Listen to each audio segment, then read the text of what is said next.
প্রাক্তন ফুটবলারদের মিথ্যে গল্প। প্রাক্তন ফুটবলারদের মিথ্যে গল্প একটা বিষয় নিয়ে আলোচনা করব। যে বিষয়টা নিয়ে সেই অর্থে আগে খুব একটা আলোচনা করিনি।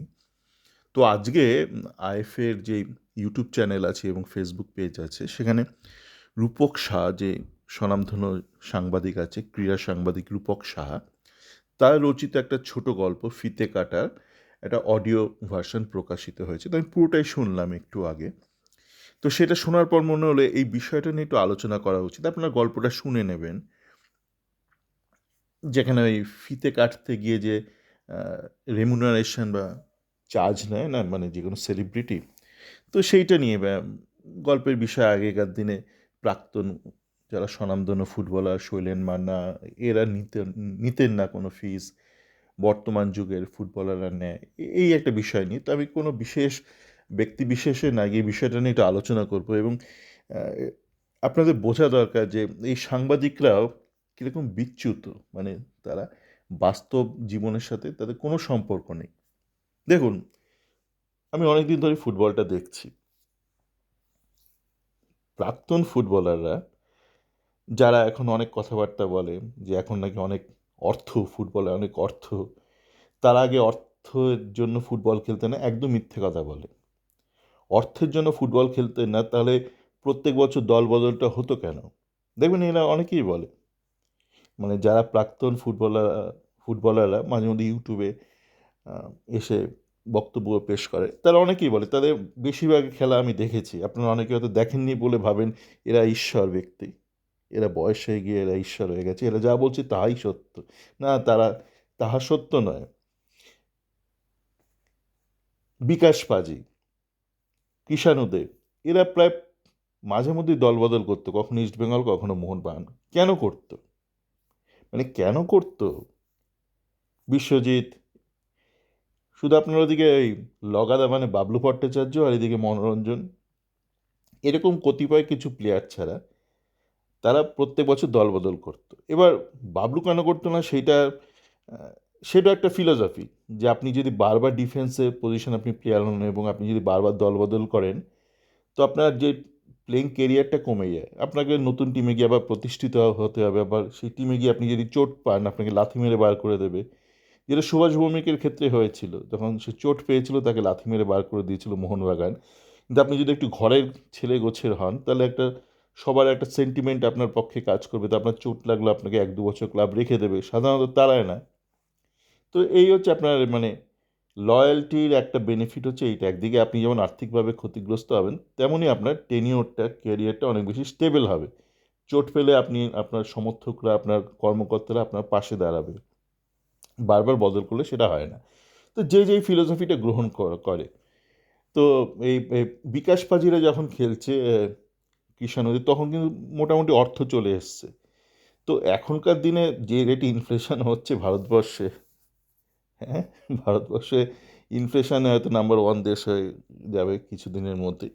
তো ইনফ্লেশন যে রেটে হচ্ছে সেই অনুপাতে কিন্তু তখনকার দিনে এই ফুটবলাররা ভালোই পেতেন, এরা যখন খেলতো, আপনি যদি ব্যাক ক্যালকুলেট করেন অঙ্ক করে। এবং তখনকার দিনের সাপেক্ষে এরা যথেষ্ট একটা ভালো একটা ইনক্রিমেন্ট আদায় করে দলবদল করতো। এই আইএম বিজান, আইএম বিজানকে নিয়ে ইস্টবেঙ্গল আধিক্যতা করে। আইএম বিজান একদম কেরিয়ারের শেষ দিকে ইস্টবেঙ্গলে এসেছিল। ইস্টবেঙ্গলে মোটামুটি ভালো সার্ভিস দিয়েছিল রামান ভিজান।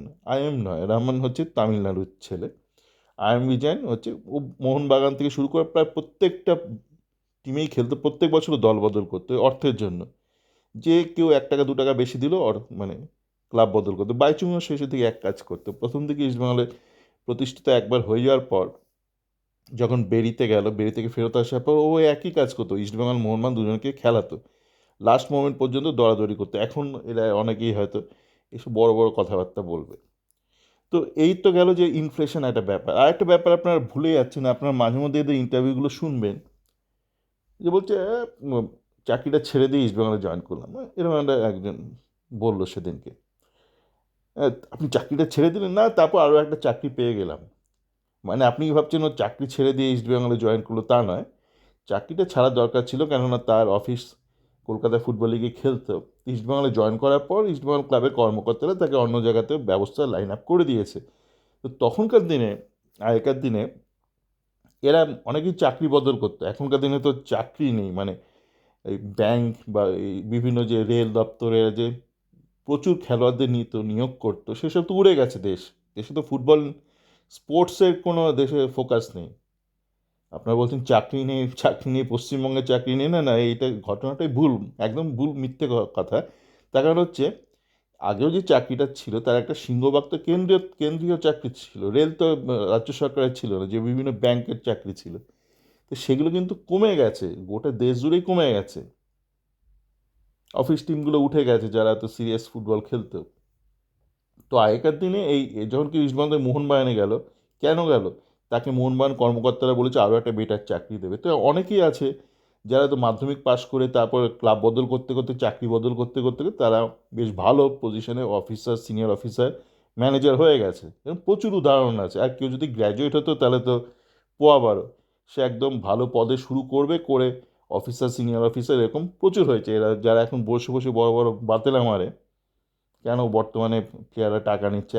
আপনি দেখুন আজকের দিনে কেউ যদি চাকরিও পায়, পেনশন তো নেই বেশিরভাগ চাকরিতে, বেসরকারি ছাড়ুন, সরকারি চাকরিতে বেশিরভাগগুলোতে পেনশন অনেক দিন হলো তুলে দেওয়া হয়েছে।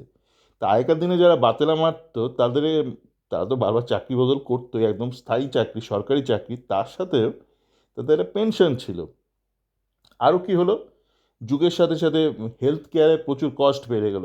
আগেকার দিনে আহ, গোটা দেশ জুড়ে, আপনি গোটা দেশ বাদ দিন, আপনি কলকাতা ধরুন, কলকাতাতে কিছু সরকারি হাসপাতাল ছিল, বেসরকারি মেরে কেটে কয়েকটা হাতে গোনা ছিল, তার মধ্যে মানুষ বেঁচে ছিল। তারপরে এমনভাবে হেলথ কেয়ারটা এক্সপেন্সিভ হতে শুরু করলো, সমস্ত ডাক্তারদের বিজনেস টার্গেট দেওয়া হতে শুরু করলো। তো হেলথ কেয়ার একটা বিশাল কস্ট হয়ে গেল।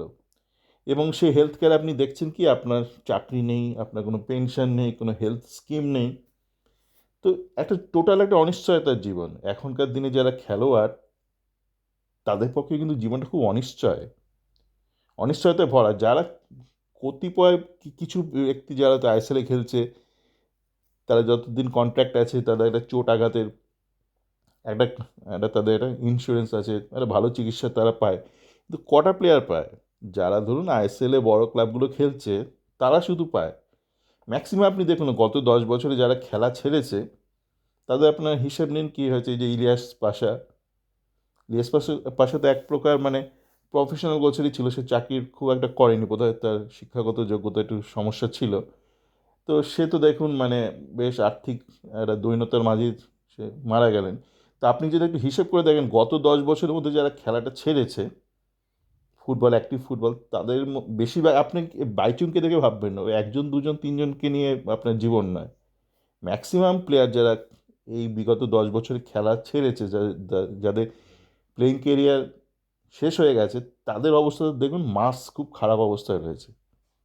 সকলে ভালো থাকবেন, আর এই বিষয়টা একটু সকলের জানা দরকার ছিল।